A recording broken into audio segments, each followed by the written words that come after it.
우리가 사문이라는 것으로 평등하다. 모두 깨달음으로 나가는 평등하다. 이 말이거든요. 우리 승가도 신분을 가리지 않고 모두 받아들이며 평등한 그들에게는 올바른 법과 율이라는 한 맛이 있을 뿐이다. 법과 율. 명심하라. 계를 받는 순서에 따라 예를 다할 뿐 신분과 귀천의 차별은 여기에 없다. 인연에 따라 사대가 합해져서 몸이라 부르지만 이 몸은 무상하고 드디어 나라고 의식할 것이 없다. 진실하고 성스러운 법과 율을 따르고 절대 교만하지 말라. 이렇게 말씀하시면서 팔리를 먼저 머리를 깎였습니다. 그리고 나머지 네 왕자들도 모두 출가를 합니다. 그 중에서 아누루타 같은 경우에는 부처님의 숫가로 치면 사초문이에요. 근데 아까부터 계속 얘기할 때 방일하지 마라, 게으르지 마라 이런 말 계속 나오잖아요. 근데 아누루타는 좀 게을렀던 거예요. 그러니까 부처님께서 야, 너 게으르지 마라 하고 계속 좀 독려하신 거죠. 그러니까 아누루타가 계속 그 말을 들으니까 좀 불신이 날 거 아니에요. 저 소리 안 들어야지 라는 생각이 들 거 아니에요. 그러니까 그러지 말라고 했는데도 잠을 안 자고 수행을 하는 거예요. 그래서 눈이 멀어버려요. 그래서 아나율은 천한제일인 이유가 뭐냐면 눈이 안 보이기 때문에 이 그 심 안으로 모든 것을 다 볼 수 있다 해서 천한제일이라고 하거든요. 그래서 이 아누루타와 부처님과의 일화 중에서 가장 유명한 게 뭐냐면 아나율은 천한제일이긴 해도 이제 바늘에다가 실 꿰는 거를 할 수 있겠어요? 없겠어요? 눈 멀었으니까 하기 힘들 거잖아요. 그래서 천한제일이니까 할 수 있어야 되나? 그러니까 이 바늘을 들고 이 그 승단에 있는 사람들한테 누군가 공덕지의 사람이 없느냐고 내가 바늘에다 실을 꿰려고 하는데 또는 어디에는 옷을 꿰매려고 하는데 내 옷을 꿰매줄 사람이 없겠느냐라고 말한다고 해요. 두 개 다 두 가지 설이 있는 거죠. 아무튼 그렇게 얘기하니까 부처님께서 제일 먼저 오셔서 바늘에 실을 꿰줬다 또는 옷을 수선해줬다. 부처님께서 직접 해주셨죠. 그러니까 이 말을 통해서 우리가 이 일화를 통해서 잘 얘기하는 건 뭐냐면 우리가 복을 짓는다라고 하는데 우리가 이 정도면 돼 라고 생각을 잘 하잖아요. 근데 부처님은 어떤 분이세요? 이미 부처 되기 전에도 복이 많으셨지만 부처가 되고 나서는 그 복이 얼마나 크겠어요. 그죠? 그런데도 부처님은 더 복을 지으려고 하십니다. 이게 아나율이 그걸 들고 얘기할 때 이런 말을 하거든요. 공덕 지을 사람이 있으면 와서 지으라. 그래서 부처님께서 그 옷을 해주시면서 그 공덕을 놓치지 않고 이 세상에서 공덕을 짓고 싶은 사람 중에 나는 최고다 이렇게 얘기해요. 그러니까 부처님조차도 그 공덕 지을 일만 있으면 공덕을 지으려고 하신다는 거죠. 그래서 이제 아나율 같은 경우에는 눈이 안 보이는 사람이기 때문에 우리로 우리 일반 사회로 말하면 장애인이잖아요. 병자죠. 그죠?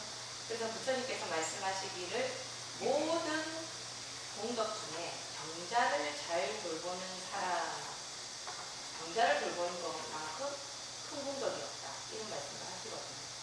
그래서 이거는 좀 희망적인 얘기지만 혹시 집에 아픈 분이 계신다거나 또 부모님 편찮으셔서 돌봐드릴 때 내가 그냥 부모라도 돌보고 가족이라도 돌보는 거지만 부처님의 이 본문에 의하면 그 행동이 모든 공덕 중에서 최고의 공덕입니다.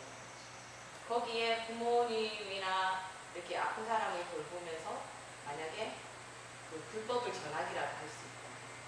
하다못해 나무아미타불 한 자락이라도 하게 만들 수 있다. 그 공덕은 더 큰 것이겠죠.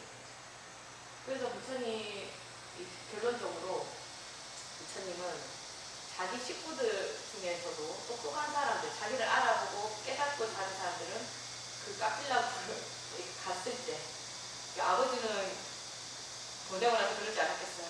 괜히 불렀다 하지 않았겠어요. 자기 아끼는 자식 난다도 출가했지, 라울라도 출가했지, 샤카족의 왕자 4명이 또 출가했지, 아누루타도 왕자였거든요. 출가했지, 데바다타도 출가했고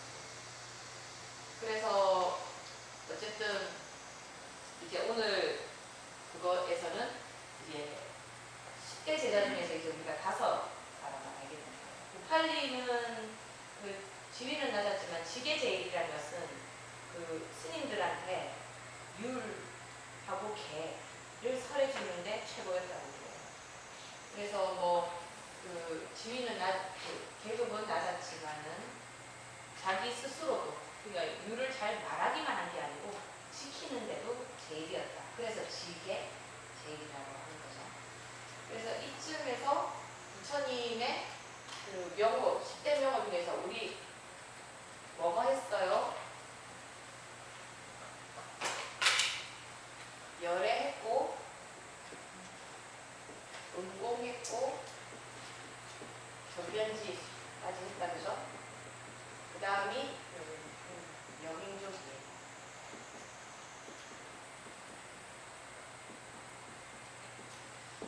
영행족, 여기서 족이라는 것은 우리가 만족하다, 이게 발이란 족도 있지만 만족한다라는 말도 있거든요.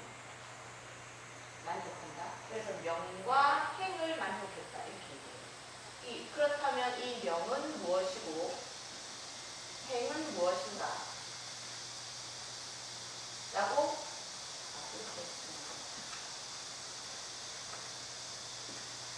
명은 무엇이고 행은 무엇인가? 궁금하잖아요, 그죠? 쉽게 얘기하면 명은 지혜고 행은 수행이라고 볼 수 있는데요. 경전에 따라서 이 명과 행을 말하는 것이 조금씩 다릅니다. 이 초기 불전, 니까야 같은 경우에는 이게 여기를 3명, 3가지 명이 있는데 쉽게 말하면 뭐냐 하면 무진통,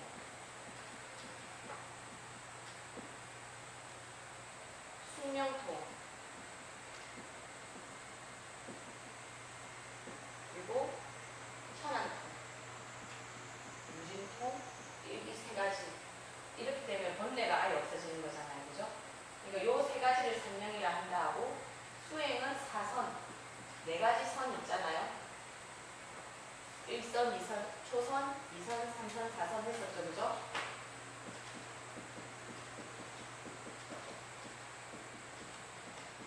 사선이다 이렇게 얘기해요. 근데 대관열반경이 저는 훨씬 더 이해하기가 쉬운데요. 대관열반경에서는 이 명은 지혜에 해당하잖아요. 뭐라고 하냐면 무상, 정등, 정각, 안욕따라 생각하면 됩니다. 이거 똑같은 말이에요. 이거 한문으로 적어드릴까요? 내 위로는 아무것도 없고, 아니 이 지혜로 위로 이 지혜 위에는 아무것도 없고,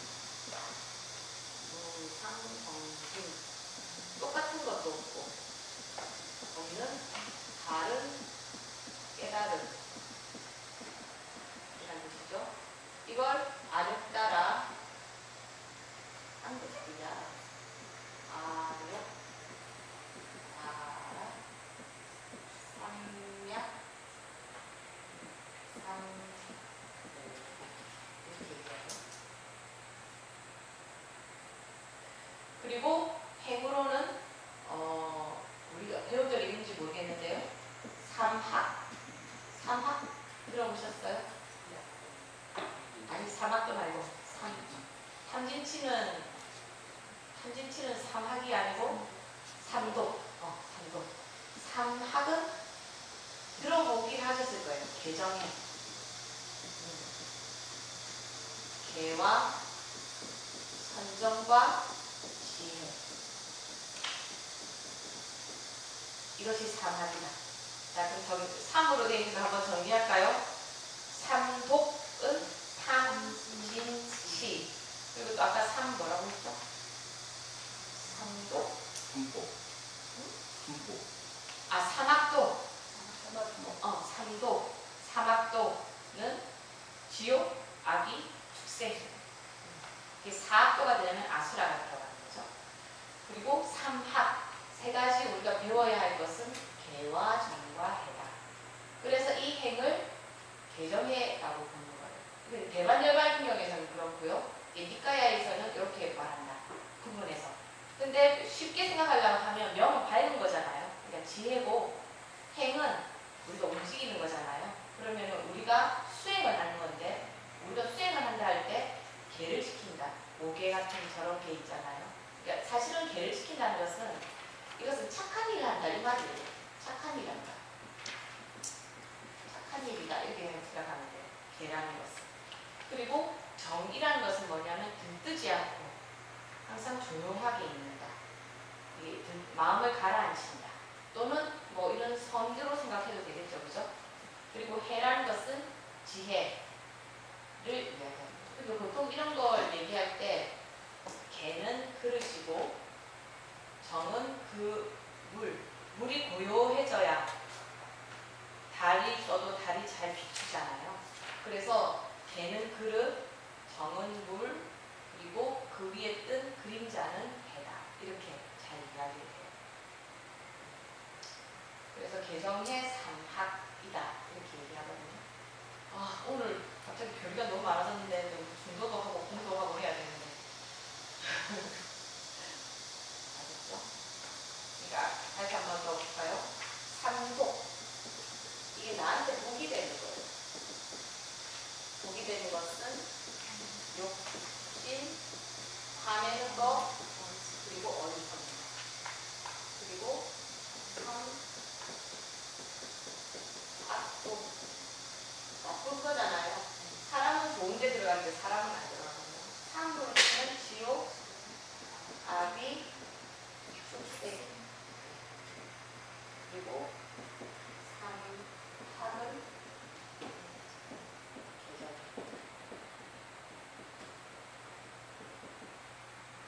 오늘 이것도 배웠잖아요. 삼명, 수명통, 천안통, 무진통.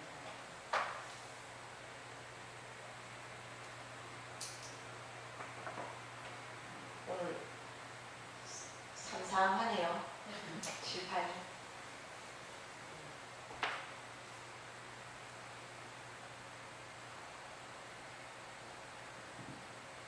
근데 이 불교가 어려운 점이 뭐냐면 뭐 학파라든가 또는 경전이라든가 똑같은 말을 이게 속뜻은 같은데 표현이 다르다 보니까 싸움이 잘 일어날 수 있는 거예요.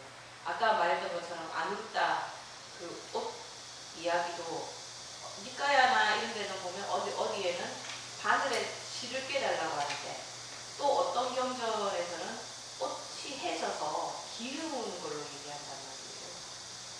그리고 또 뭐 그 앙구리말라 같은 경우에는 뭐 1000명을 죽였다. 또 어디는 100명을 죽였다. 그러니까 확실하지 않은 거죠. 여러 가지 설이 있다라는 것들 좀 헷갈리긴 하지만 중요한 것은 명행족. 그러니까 부처님은 어떤 분이다? 지혜와 수행이 모두 만족하다. 부족했다. 모두 갖춘 분이다. 모자란 것이 없다 이 말이에요. 지혜도 모자라지 않고 지혜도 완벽하죠. 무상정등정합니다. 그리고 행에서도 뭐 개정이든 사선이든 부처님은 이것보다 넘치게 행을 잘하시는 분이잖아요. 그렇다. 사실은 니까야에서 말할 것은 이것보다 조금 더 자세한데요. 굳이 뭐 그런 것까지 아실 필요 없고 또 그렇게 되면 이거 띄워서 또 막 설명하다 보면 저는 오히려 뭐 이런 자료 준비해서 띄워서 얘기하다 보면 제 말이 어려워져서 컴플레인 그냥 알아듣는 말로 해주세요 이렇게 되기 때문에 그냥 간단하게 알려드리는 게 더 나을 것 같아요. 근데 뭐 명이 지혜고 행이 수행이다 이렇게 말하면 가장 알기 쉽잖아요. 이 단지 이제 대반열반경에서 이제 지혜는 무상정등정가 그리고 행은 사막 정도로 이야기했다라는 것 정도 알고 계시면 될 것 같습니다. 니까야까지는 뭐. 그래서 오늘은 제가 그 교리에서는 중도에 대해서 할 건데요. 참 이 중도를 중도랑 또 비슷하게 쓰이는 중도가 곧 공이라고 말할 수 있습니다. 뜻이 많기 이게 표현이 많아서 중도라고 하는 것은 가운데 길이라는 말도 들리고 공이라고 하면 비어있다 이런 뜻이 되잖아요. 근데 둘 다 거의 비슷한 뜻으로 쓰여요. 그러니까 의미가 거의 같아요. 자, 먼저 중도를 보겠습니다. 중도는 말 그대로 중간이라는 말이기 때문에 이렇게 있다 그러면 이쪽 끝도 가지 않고 이쪽 끝도 가지 않고 어디에도 내가 여기 조금 더 가면 여기가 A고 B다. 내가 여기서 있으면 B에 가깝잖아 이런 말 들을까봐 딱 중간에 있다. 이런 의미로 줌을 쓰는 이렇게 쓴 것 같아요. 만약 여기 딱 가 있으면 A에 더 가깝잖아 이렇게 말할 수 있잖아요. 그래서 줌을 쓴 것 같은데 이 중도에서 줌은 이런 의미가 아니고 그 어느 쪽도 선택하지 않는다. 그러니까 선택하지 않는다 이렇게 보면 될 것 같아요. 그러니까 부처님 제자 중에서 소나라는 제자가 있었거든요. 이 소나는 아주 귀한 집안이에요. 부처님 제자들 중에서는 귀한 집안들이 많잖아요. 그러니까 비단 신고 비단 옷 입다가 분소이 입고 맨발로 다니고 걸식해야 되지 이렇게 하니까 너무 스트레스를 받는 거예요. 그래서 이거 그만두고 싶다. 말씀드렸지만 인도에서는 출가했다가 돌아가는 게뭐 우리나라에서처럼 스님 됐다가 돌아오는 것처럼 그렇게 충격적인 일이 아니에요. 우리는 출가도 충격적이고 갔다가 돌아오는 것도 충격적이잖아요. 근데 인도는 그런 게 아무렇지도 않거든요. 그러니까 이거는 언제든지 갈 수 있는 거예요.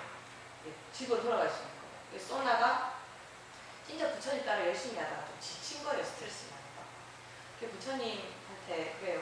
부처님 나 너무 힘들다고 집에 가야 될 것 같다고.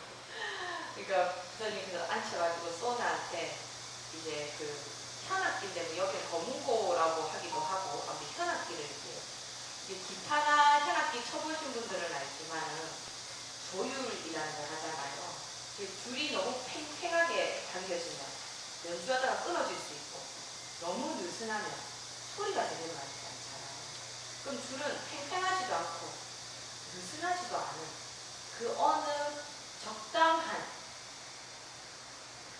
정도로 조율을 해야 되는 거죠. 소나야 물어보는 거죠. 야 거문고 하는데 줄 어떻게 해야 되냐? 꽉 조일까? 그럼 끊어져요. 느슨하게 할까? 소리가 안 나잖아요. 그러면 적당한. 그러니까 너도 너한테 맞게 적당하게 해라. 이렇게 얘기를 하는 거예요. 그래서 사실 중도라는 말은 제가 생각해 약간 우유부단일까? 근데 우유부단하다는 것은 그럼 우유부단과는 뭐가 달라요? 이거 선택하지 않는 거거든요. 중도는. 선택하지 않는다고 하면 안 될 것 같고 집착하지 않는 거예요. A에도 집착하지 않고 B에도 집착하지 않는 거거든요. 우유부단이랑은 뭐가 다를까요? 중도는 자발적으로 내가 선택하지 않는 우유부단은 본인 스스로 결정. 그런 면도 있긴 있겠네요. 근데 이제 불교에서는 얘기할 때는 이게 마음을 보잖아요. 우유부단이라는 것은 왜 우유부단이에요? 집이 있다고 진짜 하나는 레미안이고 하나는 롯데캐슬이에요. 레미안을 하려고 하니까 레미안 좋은 점 뭐 있어요? 브랜드 가치가 레미안이 더 높아서 레미안을 넣고 싶은데 구조가 롯데캐슬이 좋아. 그래서 구조를 보려고 하면 롯데캐슬을 가야 되고 내가 이런 집을 좋은 데 산다 이렇게 하려면 레미안을 가야 돼. 그럼 이 사람은 그 둘 중에서 결정하지 못하는 이유가 뭐예요? 이것도 갖고 싶고 저것도 갖고 싶고 브랜드 가치가 똑같이 굉장히 좋고 구조도 좋다면 뭐를 딱 정하면 되는데 우유부단이라는 건 대부분 그렇거든요. 결정을 못하겠어 이렇게 하는 게 확신이 없어서라기보다는 없어서일 수도 있죠. 근데 그 확신이 없는 이유가 뭐예요? 내가 이거다 확신할 수 있는 그 뭔가가 없는 거잖아요. 그러니까 이것도 있으면 좋겠는데 이건 좀 모자란 것 같고 그렇다고 이걸 하려니 이거는 모자란데 이거는 좋고 그렇게 하다 보면 우유부단해져가지고 뭘 결정해야 될지 모르는 거잖아요. 그 자발적으로 내가 이걸 해야지 라는 생각이 안 드는 사람들은 중도가 아닌 거예요. 그러니까 중도인 사람들은 확고한 말씀하신 것처럼 확고한 내 철학이 있는 거죠. 저는 중도를 생각하면 이게 생각이 나요. 어떤 장사하시던 분이 한때 우리나라 그 일당인가요? 최저임금제가 갑자기 이렇게 막 상승하던 때가 있었어요. 그분이 장사를 하고 있었는데 저한테 그러니까 스님 진짜 애들 월급을 줘야 되는데 이 정권에서는 너무 이 최저임금을 너무 높여서 내가 너무 부담된다 이러는 거예요. 그래서 이 정권 너무 깊다고 그러대요. 네, 하지만 형편이 어려운 사람들 같은 경우는 일정이 높아야 더 좋은 거 아닌가 이런 생각을 하면서도 그분께 그렇습니까? 라고 얘기를 했는데 그분이 장사가 안 돼서 그만두고 취직을 한 거예요. 취직을 하니까 뭐라고 그래요? 일단 높고 최저임금 높은 게 더 좋죠. 그러면서 그 다음에 나한테 와서 스님 내년에는 최저임금 이렇게 하면 더 오른대요. 너무 좋아요 이러는 거예요. 근데 내가 속으로 아이고 자기가 사장일 때는 정권 미워하더니 그럼 이제는 자기가 이제 그 피고용자가 되니까 더 좋아, 이 정권 좋아졌나. 똑같은 정권이에요. 대통령 안 바뀌었어요. 정책 똑같아요. 근데 그 사람 마음에 따라서 이거는 좋아져줬다가 나빠져줬다가 이렇게 하는 거잖아요. 그러니까 그것이 공이라는 거예요. 근데 나의 선택은 어때요? 어떤 때는 이걸 좋아했다가 어떤 때는 저걸 좋아했다가 내 이익에 따라 달라지는 거잖아요. 근데 사실은 중도에다 놓고 보면 어떻게 돼요? 중도에다 놓고 보면은 모두가 이익이 돼야 되는 거잖아요.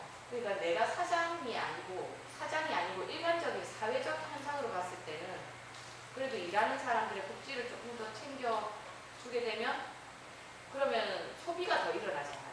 그럼 사실 장사하는 사람도 더 좋아지는 거거든요. 그러니까 우리가 한 개만 생각하는 거잖아요. 사장 입장에서 돈 주는 것만 생각하잖아요. 소비자가 돼서 나한테 돌아오는 걸 생각을 안 해서 그래요. 그러니까 중도라는 것은 내가 이렇게 해야 좋다, 저렇게 해야 좋다 이런 게 없는 거예요. 근데 방금 말했던 이 정부가 이 사람한테서